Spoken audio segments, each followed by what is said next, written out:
अस्सलाम वालेकुम everyone.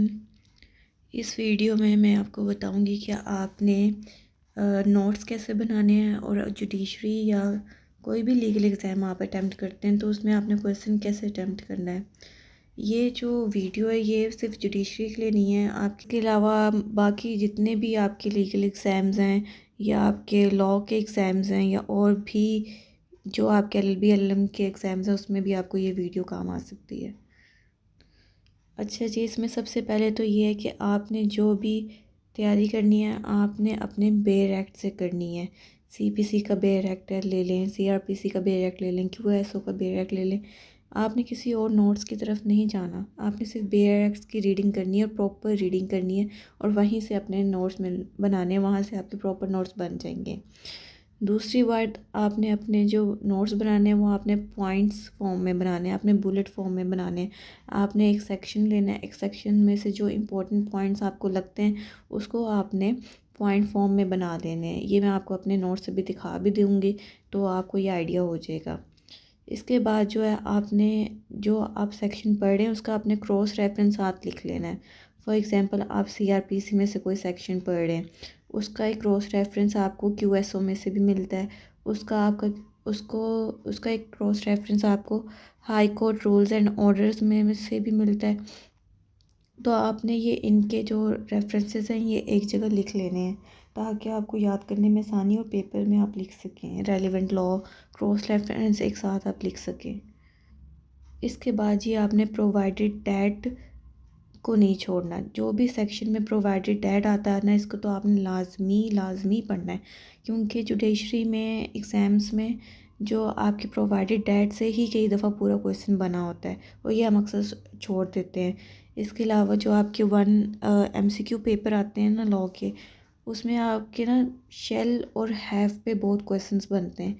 Shell पे, मे पे, या फिर मतलब जो हमारे सेक्शंस में लिखा होता है ना कि शेल या मे का वर्ड यूज़ किया होता है, वो उस पे सिर्फ उस पे MCQ आ जाता है शेल में पे। तो आपने इन चीज़ों का बहुत ख्याल रखना पड़ते वक्त।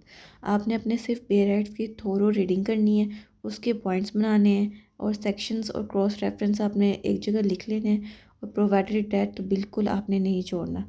मैं अब आपको दिखा देती हूँ कि मैंने अपने नोट्स कैसे बनाए हुए हैं।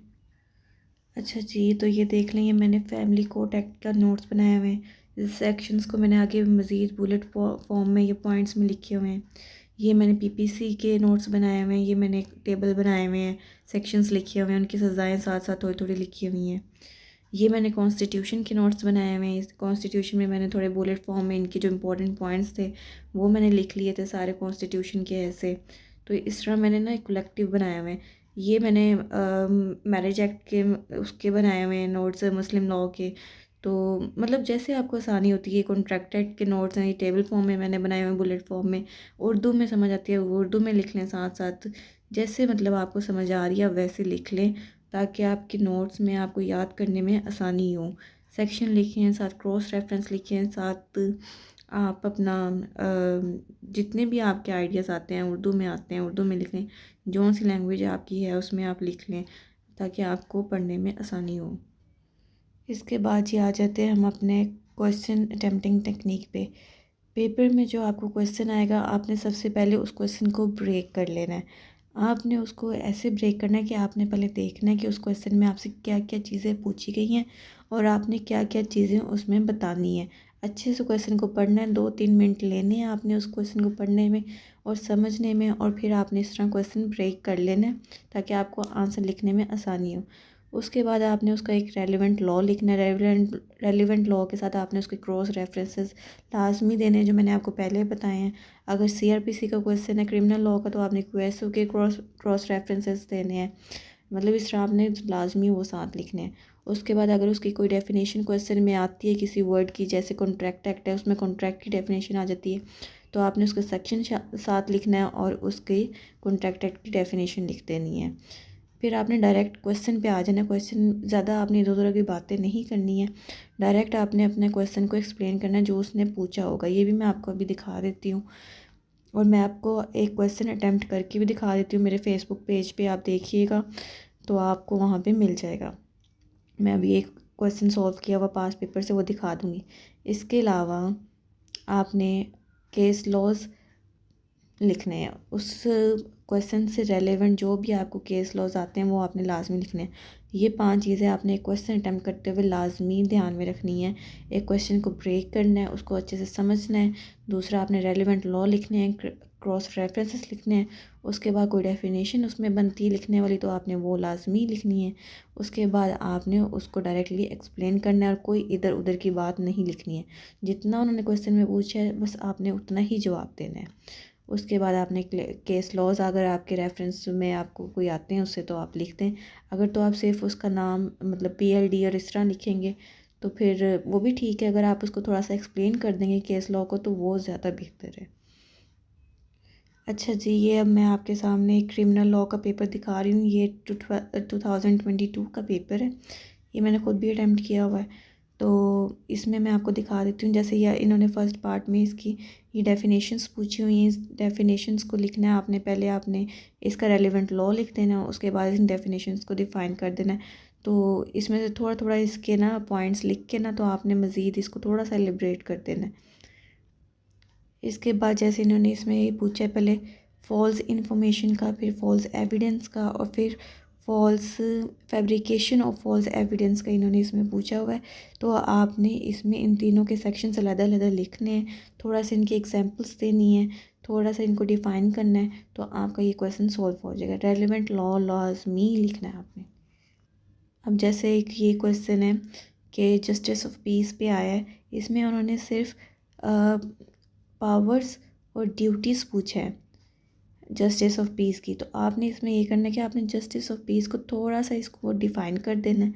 उसके बाद इसका रेलिवेंट लॉ लिखें, क्रॉस रेफरेंस लिखें, इसकी पावर्स और ड्यूटीज़ लिखें तो ये आपका क्वेश्चन हो जाएगा। कोई केस लॉ आता है तो वेल एंड गुड, नहीं आता तो कोई मसला भी इन्होंने पूछा भी नहीं। कई बार तो वो कोई एक केस लॉ क्वेश्चन में डायरेक्ट पूछ लेते हैं, उसमें तो आपने डायरेक्टली लिखना ही लिखना होता है। लेकिन अगर आता है तो लिख दें, नहीं आता तो ना लिखें, कोई गलत लिखने की ज़रूरत भी नहीं है। इसी तरह ये एक और क्वेश्चन पेपर देख लेते हैं। ये भी 2022 का सिविल लॉ का पेपर है।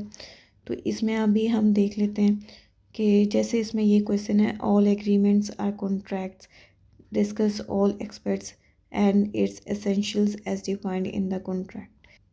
इसमें जी आपने क्या करना है, पहले एग्रीमेंट की डेफिनेशन लिख देनी है, फिर कॉन्ट्रैक्ट की डेफिनेशन लिख देनी है, फिर सेक्शन 10 लिखना है, इसमें उसके एसेंशियल्स थोड़े से डिफ़ाइन कर देने हैं। मतलब इस तरह आपने रेलेवेंट लॉ लिखना है इसका। आपने सबसे पहले कोई भी क्वेश्चन अटैम्प्ट करते हुए उसका रेलेवेंट लॉज लाजमी लिखना है, फिर उसके क्रॉस रेफरेंसेस लिखने हैं।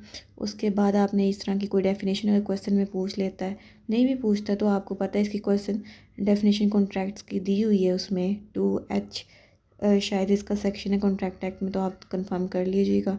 तो आप वो लिखते हैं, साथ ही फिर बाकी इसका डेफिनेशन लिखने के फ़ौरन बाद और कोई इधर उधर की बात नहीं लिखनी है और बस आपने अपना क्वेश्चन अटैम्प्ट कर लेना है। बाकी केस लॉस मैं अपने फेसबुक पेज पे साथ साथ अपलोड करती रहूँगी, आप उधर चेक कर लीजिएगा स्टडी लॉ विद अनीका की वेबसाइट पे। और मेरे चैनल को ज़रूर सब्सक्राइब कीजिएगा। मज़ीद कोई क्वेश्चन हो तो ज़रूर पूछिएगा। दुआओं में याद रखिएगा। अल्लाह हाफ़िज़।